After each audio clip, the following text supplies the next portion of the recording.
The alien queen laughed like a storm, a low, curious sound that rolled through the nursery. Silver cubs trembled beneath her gaze, but one human child stood square in the center, heartbeat steady and eyes like flint. "Why are you not afraid?" the queen asked, more a test than a question. What followed was not the expected prey and predator dance. It became a lesson in honor, a shock to an empire that had never been shown what humanity truly values.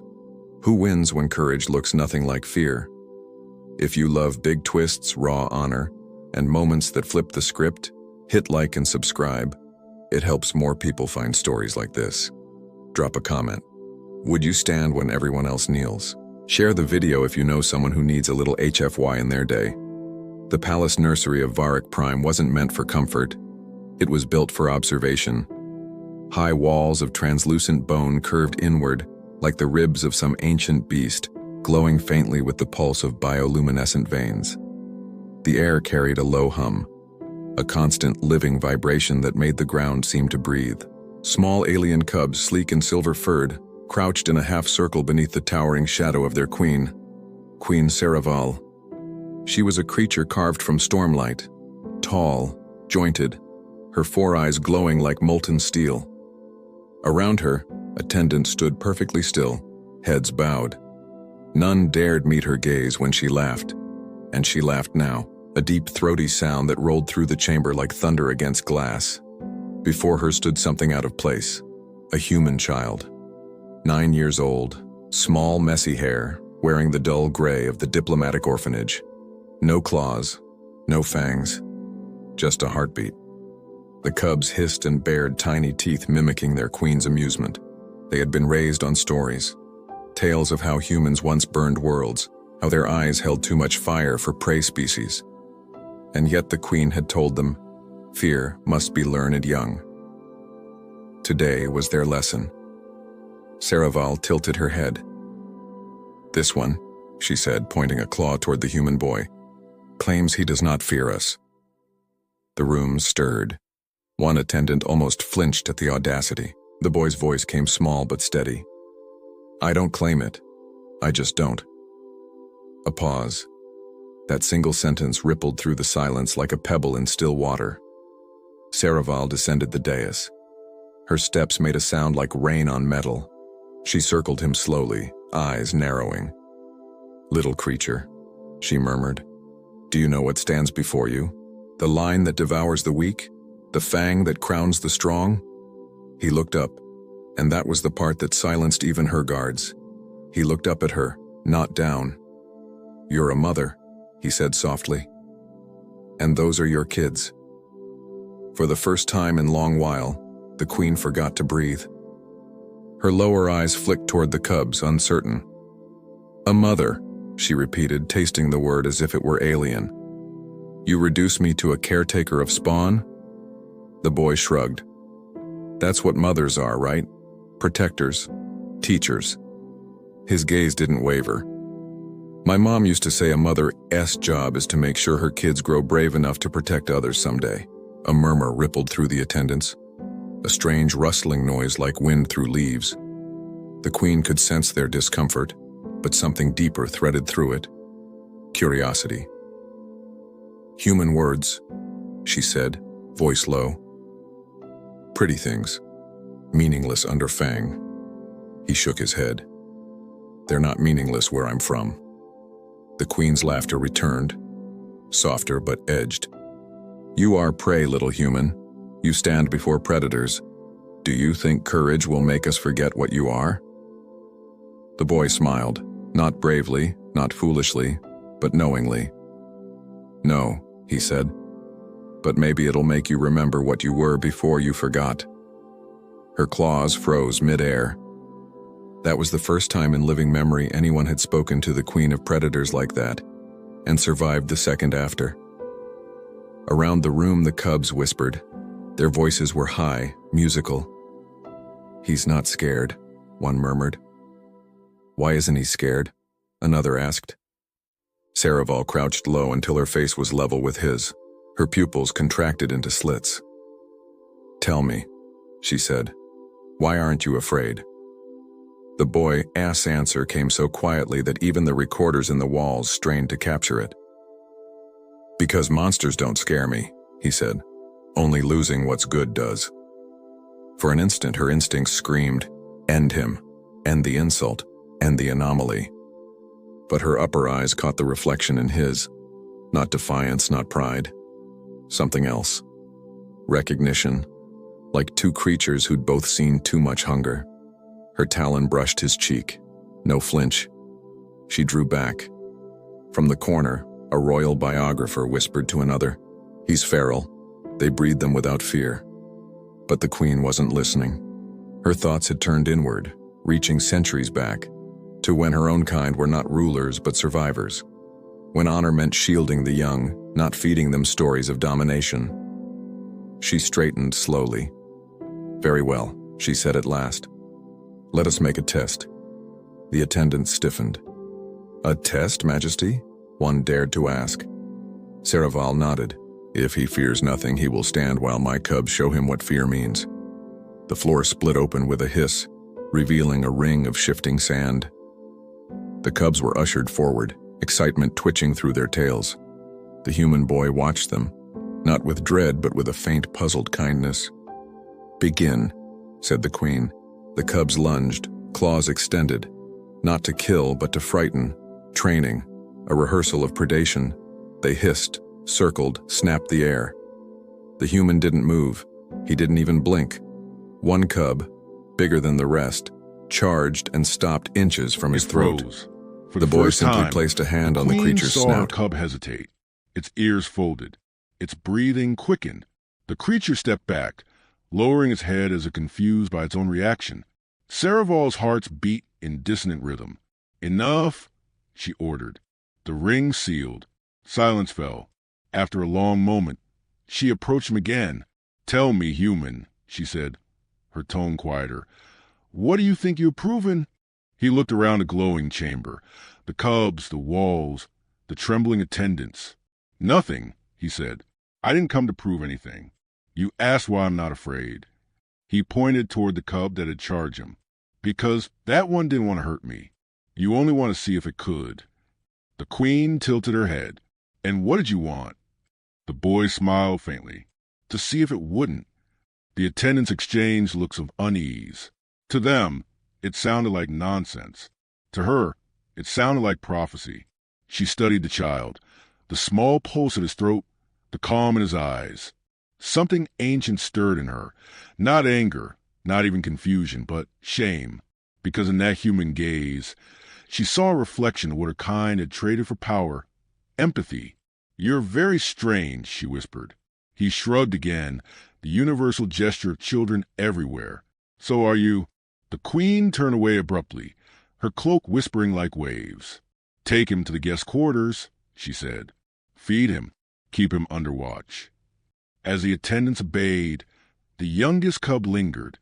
It looked back at the human, then at its queen. "Mother," it asked in a trembling voice, "are humans prey?" The queen paused. Once, the answer would have come easily. But now, with that tiny echo of fear and wonder still hanging in the air, she wasn't sure.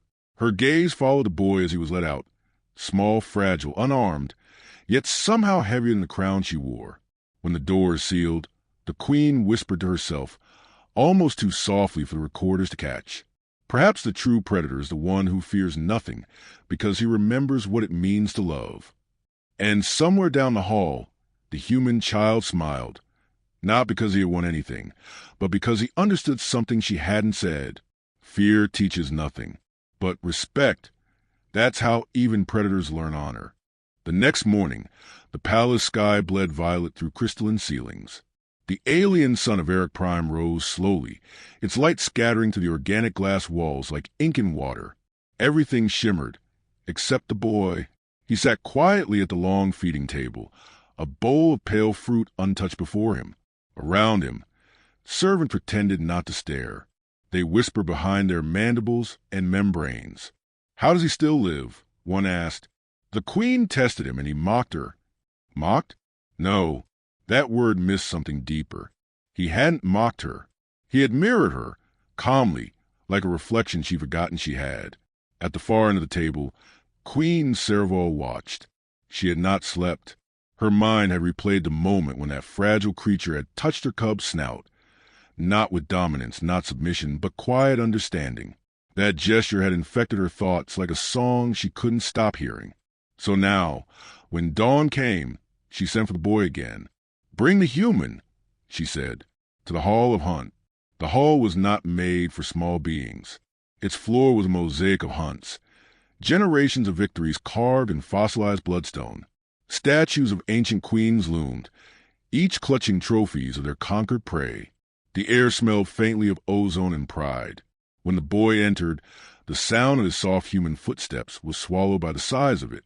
He looked around with open curiosity, not awe, not fear, but interest, as if he were walking through a museum rather than a temple to violence. Serval descended from her throne. "Do you know where you stand?" she asked. "In history," he said. The answer drew a ripple of amusement from her guards. The queen only tilted her head. "You speak boldly for something so easily broken." He looked up again. Same calm tone. "Glass is easy to break too," he said, "but we still use it to see the stars." Her second pair of eyes narrowed. "You talk in riddles." He smiled. "So do you." For the first time, the guards dared to glance at each other, unsure whether to laugh or to tremble. Serval gestured toward the carvings. "Each image tells the story of a conquest," she said. "Every creature on this wall once thought itself untouchable, until we learned its fear." The boys studied the etchings, beasts of molten armor, serpents with wings of crystal, and in one corner, a familiar shape, a human silhouette. He stepped closer. The carving showed a human figure kneeling before a massive alien claw. "You fought us," he said quietly. "We devoured your colonies," the queen replied. "You burned our moons." "Balance." He ran a small finger over the engraved human. "Then you should know something." Serval folded her arms. "And what is that, pray?" He turned to face her. "Fear isn't what made us dangerous. It's what made us careful." The hall went still. The phrase hung there, soft but solid. Serval stepped closer, her eyes glinting. "Explain." He took a slow breath. "My people, we learned early that fear keeps you alive, but courage makes life worth keeping. You think fear makes you strong. It just makes you hungry. We get scared too. We just don't let it decide what we are." Her jaw tightened. "We do not let fear decide us. We own it." "Then why do you need to teach your kids to fear?" he asked softly. A faint tremor ran through the hall. The guards froze, glancing up at their queen. The child's question wasn't meant to wound, but it landed like a blade made of truth. Serval's breath deepened. "Because," she said finally, "a cub who does not fear will die in its first hunt." He nodded. "Maybe, but if that's all they learn, they'll never know what's worth living for either." For a heartbeat, no one moved. Then the queen's laugh broke through, sharp, disbelieving, echoing off the vaulted ceiling. "You lecture a queen about survival?" "No," the boy said simply. "About living." A faint rustle broke the silence. One of the young cubs had crept in, the same one from the day before, the one who had hesitated during the test. It watched the exchange with wide, reflective eyes. Serval noticed, but did not send it away. Instead, she turned back to the boy. "You call yourself unafraid," she said. "Yet every creature fears something. Tell me, what you fear, human." He hesitated, not because he didn't know, but because he wanted to say it right. "I'm afraid," he said at last, "of forgetting the things that made me human." The queen frowned. "And what are those things?" He smiled faintly. "Kindness, loyalty, choosing to protect someone even when you could run." Her mandibles flexed. Confusion, curiosity, a shadow of disbelief. "You speak as if mercy were a weapon." "Sometimes it is," he said, "because it makes people stop and think before they swing." The cub tilted its head, intrigued. "Mother," it whispered, "is mercy weakness?" Serval hesitated. Once, she would have answered instantly. Mercy was the mark of prey. Mercy was the rust that dulled the fawn. But now, the words wouldn't come. She turned away from the boy, walking to the nearest mosaic. "Do you know why we call your kind fire-blooded?" she asked. He shook his head. "Because you burned worlds," she said, tracing the carving with a claw. "You made the stars themselves weapons. And yet now, here you are, small, fragile, daring to preach to the species that nearly erased you." He looked at the carved fires and then at her. "We burned because we were scared," he said quietly. "That's what happens when fear wins. But that's not all we are." Her upper eyes flickered. "And what else are you?" "Builders," he said. "Friends. Sometimes fools. But we remember. Always." For a long while, Saraval said nothing. She only stared at the boy, this small spark of an extinct army, speaking softly about mercy inside a hull built from bones. Finally, she spoke. "You confuse me, little one."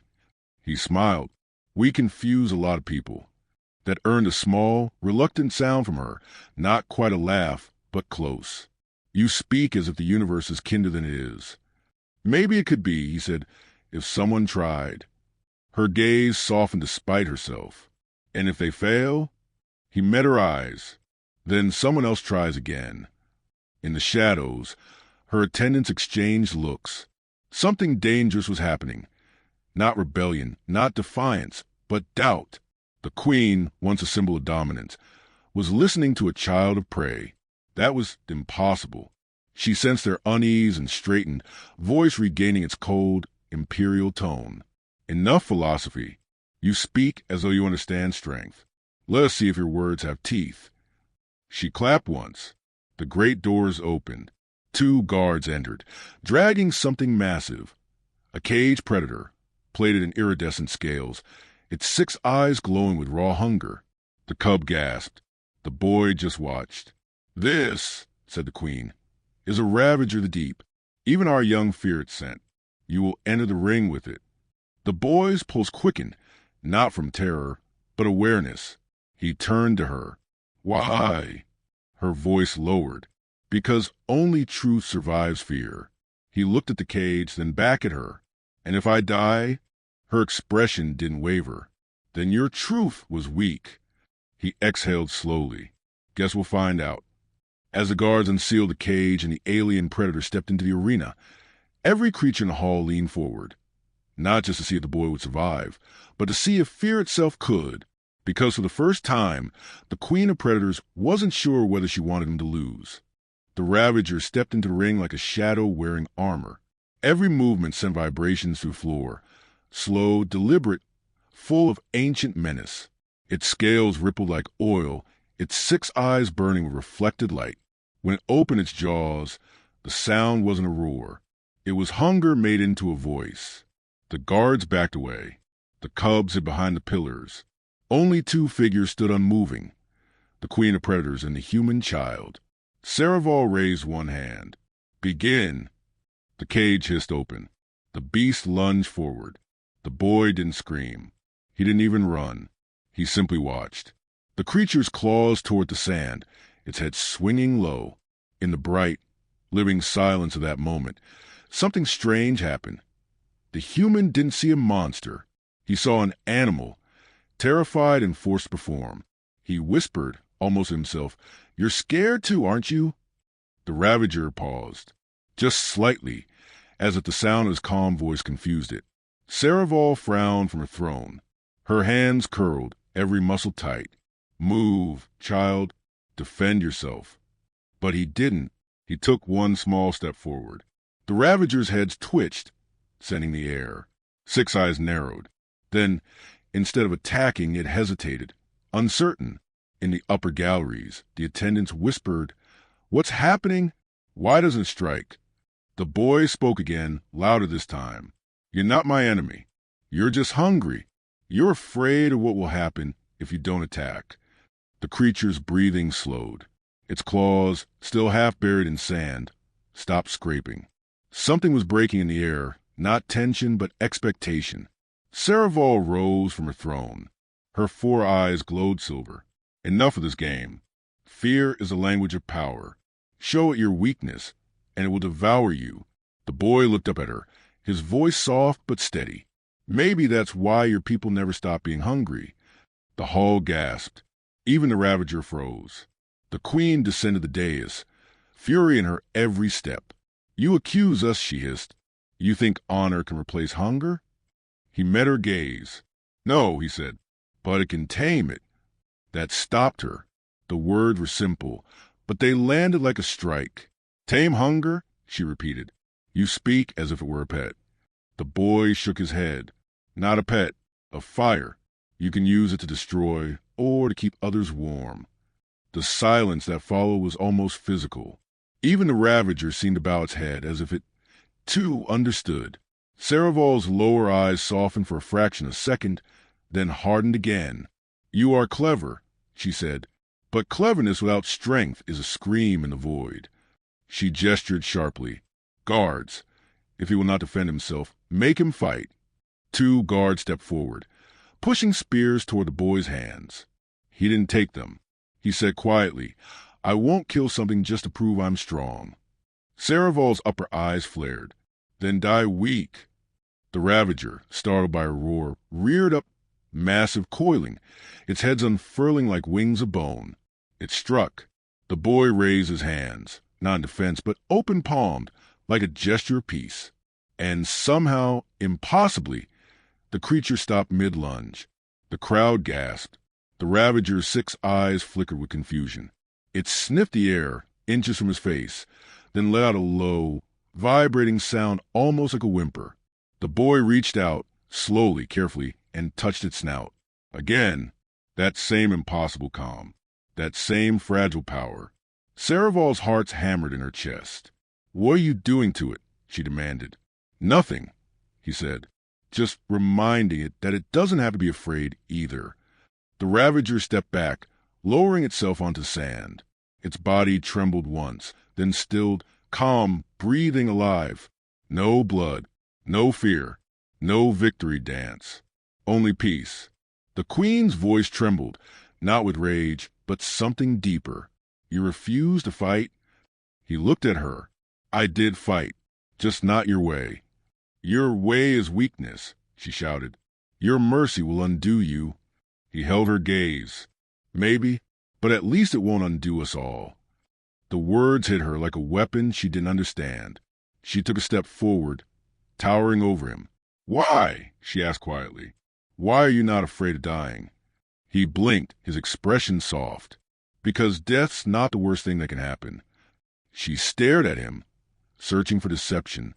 "Then what is—" "Forgetting what makes you worth saving." The hall was utterly silent. Even the guards didn't breathe.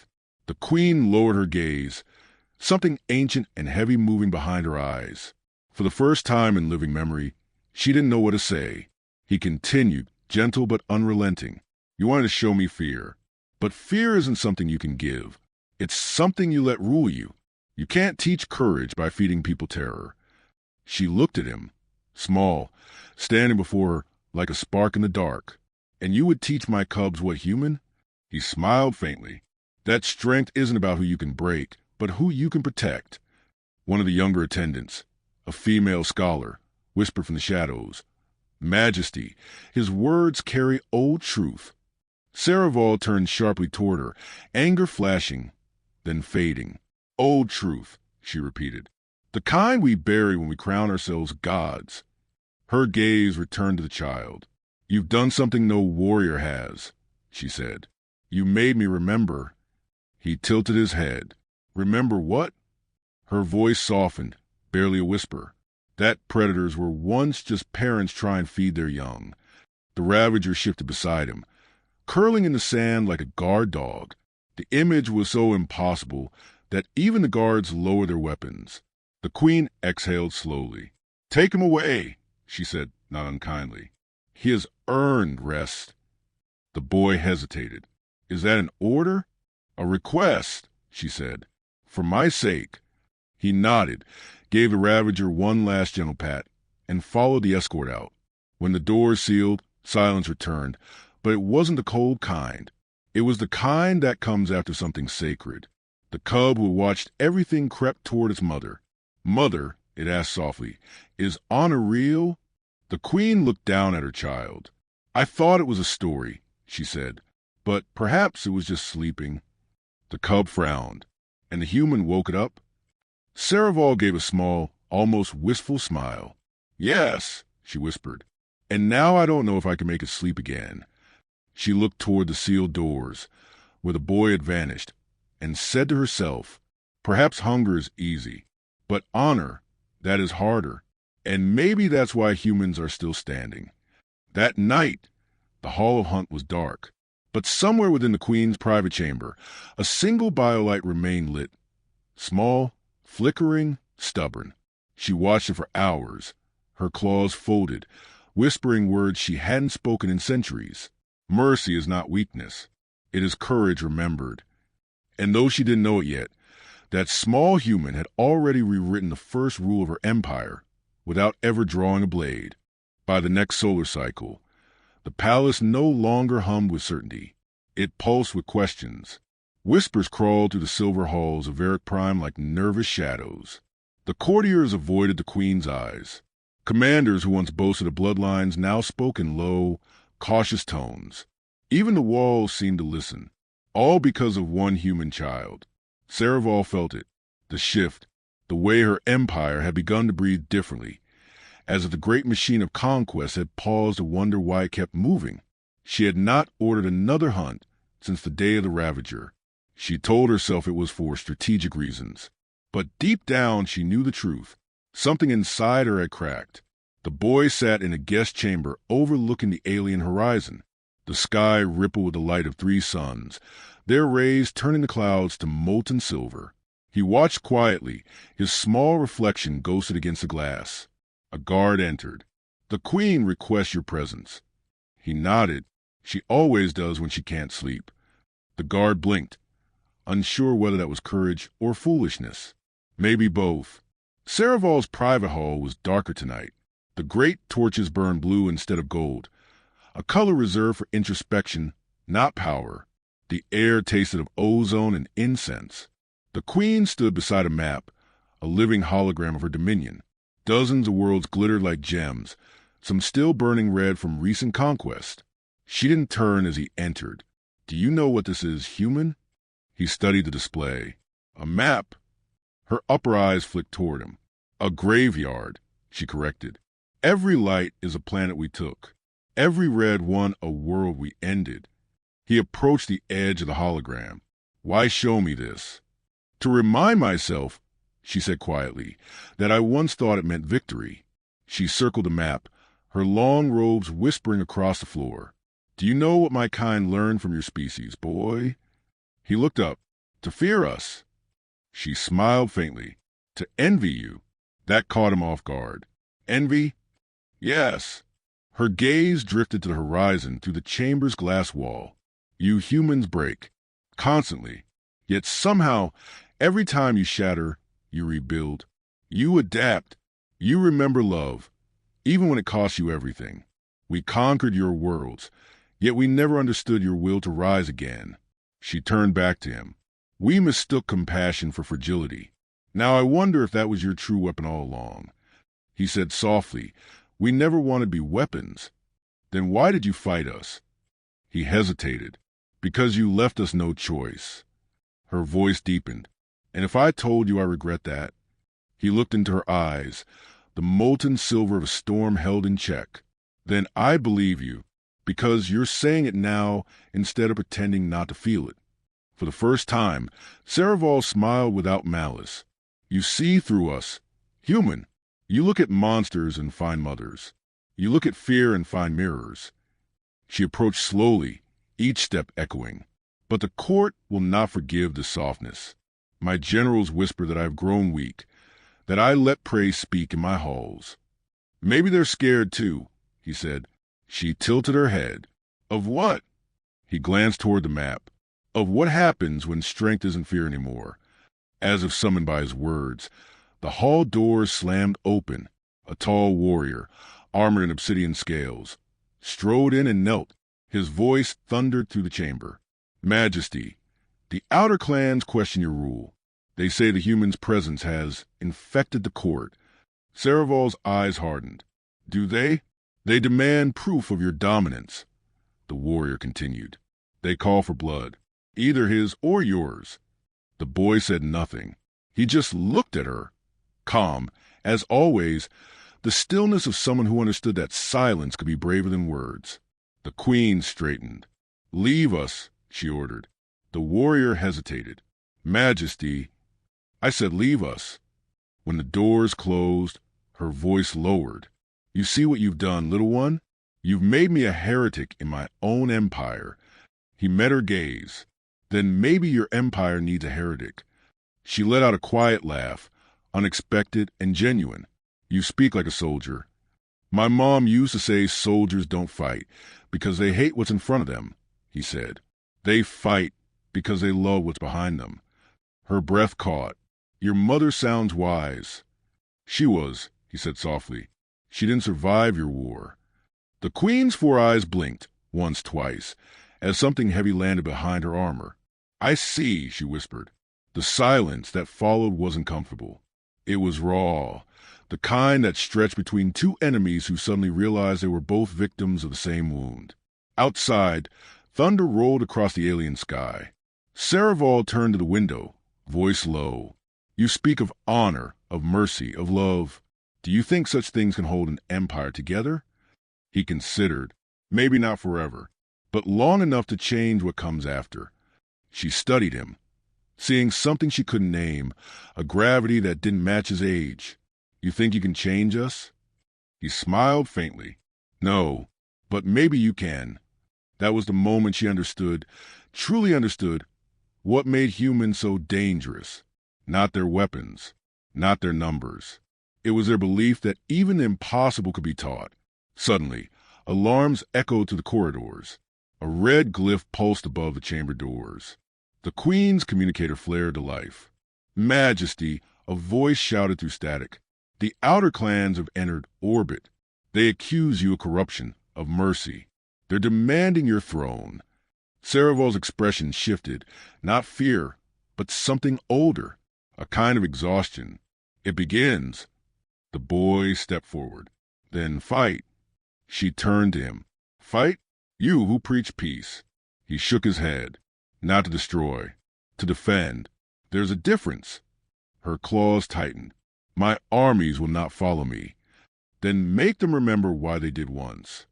Her gaze lingered on him. "And you, human, what will you do?" He smiled. "Stand beside you. You said yourself, fear can be tamed." Her lower eyes glimmered. "You would fight for me?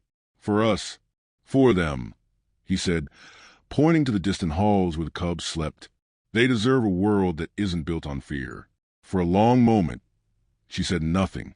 Then, slowly, she lowered her crown, a crown of bone and light, and pressed it into his small hands. He froze. "What?" She interrupted softly. "A queen leads with her strength, but maybe honor leads with its heart." He stared at the crown glowing faintly in his palms. "I can't take this." "You already did," she said, stepping past him. "Now come. If we are to fall, let it be with truth between us." As they walked toward the war balcony, the alarms blared louder, shaking the walls. The fleet of the outer clans filled the sky, massive, burning shapes descending through the clouds. And there, beneath the roar of rebellion, the queen said quietly, "If I die today, tell them what you taught me." He looked up at her. "What's that?" She smiled, tired and proud. "That honor isn't born in blood. It's remembered by those who refuse to fear." The sky was on fire. The rebel fleet burned to the clouds of Varric Prime, engines screaming like thunder gods. Lightning from the planet storms flashed against the dark hulls of 1,000 warships. The air trembled, as if the world itself was holding its breath.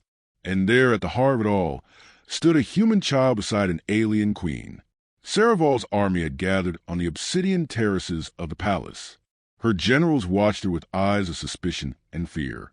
Above them, the great banners of her empire snapped in the wind, a history written in conquest. But today, that history was about to end. The first strike hit the palace shield, a surge of violet energy that made the air ripple. The soldiers shouted, scattering into formation. Yet even through the chaos, all eyes turned toward the queen. She didn't stand tall like before. She stood different, still but unbroken. Her voice carried over the storm. "Warriors of Varrock," she shouted, "you say I have grown weak. That mercy has infected your queen. You are wrong." Her voice sharpened, cutting through the wind. Mercy is not weakness. Mercy is the roar of a heart strong enough to protect, not consume. The soldiers froze. Even the sky seemed to hesitate. Then she raised her clawed hand, and beside her, the small human boy stepped forward. "This," she said, gesturing to him, "is what you fear. Not his body, not his kind. You fear what he makes you feel. You fear that honor can be stronger than blood." The rebel fleet began its descent, their weapons glowing red-hot. But something shifted in the crowd. The youngest soldiers, the ones who had grown up seeing endless war, began to lower their weapons. "Majesty," one shouted, "what do we do?" Saravol's eyes glowed like twin suns. "We remember who we were before fear ruled us." The human boy reached for her arm. "They're coming," he said quietly. "You don't have to do this." She looked down at him, smiling faintly. "Yes, I do. Queens rule empires. But mothers protect what they love." She turned toward the battlefield and raised her arms. "Activate the sky veil." From the depths of the palace, massive energy conduits roared to life. The shield surrounding the city blazed brighter, not as a weapon, but as a beacon. The alien fleets paused mid-descent. Their targeting systems scrambled. The energy frequency, unfamiliar, almost organic, pulsed across their sensors. A single word spread through every comm line, every channel. Human code detected. Confusion rippled through the rebel armada. "How?" one captain shouted. "The humans are extinct." "Not all of them," another voice answered. It was the boy's voice, transmitted through every ship, every speaker, every channel. "This is the voice of Earth," he said. "We were never your prey. We were your teachers, your friends, your reflections. You feared us because we reminded you of what you forgot, how to care." The fleet hesitated. Across the screens, alien eyes blinked, uncertain. And then came the Queen's voice, layered over his. "You call me weak because I listened, because I learned for what you destroyed. But tell me, what empire survives by devouring its own soul?" A blast struck the outer wall, shaking the chamber. Debris fell like rain. The boy stumbled, but Saravol caught him with a clawed hand. "You should go," she said. "Find shelter." He shook his head. "No, I stay." She almost laughed through the chaos. Humans, always so stubborn. He grinned. "We call it loyalty." Another blast hit, closer this time. The balcony cracked open, revealing the burning sky. Dozens of rebel ships closed in, and then, from the horizon, streaks of light pierced the clouds. New ships, smaller, faster. Human-built designs, but older, scarred, barely holding together. They moved with impossible precision, their engines pulsing like heartbeat rhythms. The Queen's eyes widened. "What?" The boy's voice trembled. "They came." The comm channels lit up with human voices, ragged, defiant, alive. "Varrock Prime Control, this is a Terran Resistance fleet." "Copy that." Weapons primed, shields locked on the palace. For Earth and for honor, the alien generals froze. Every myth they'd whispered about humanity suddenly became real, alive, and burning through their skies. Saravol turned to the boy. "You knew." He smiled faintly. "We never leave our own behind." The battle that followed was chaos and beauty tangled together. Alien ships and human vessels weaving through the storms like predators of light. Plasma flared. Lightning split the clouds. The palace trembled under the shock waves. But at the heart of it, two figures stood unshaken. The Queen and the child. She raised her hand, summoning her command blade. Its edge burned with ancient energy. He raised his communicator, his voice carrying through both armies. "Listen to her. She's not your enemy. The war ends today." For a heartbeat, both sides hesitated. And in that heartbeat, the impossible happened. The rebel flagship broke formation and lowered its weapons. One by one, the others followed. Engines powered down. Cannons dimmed. The sky, once full of fire, fell into silence.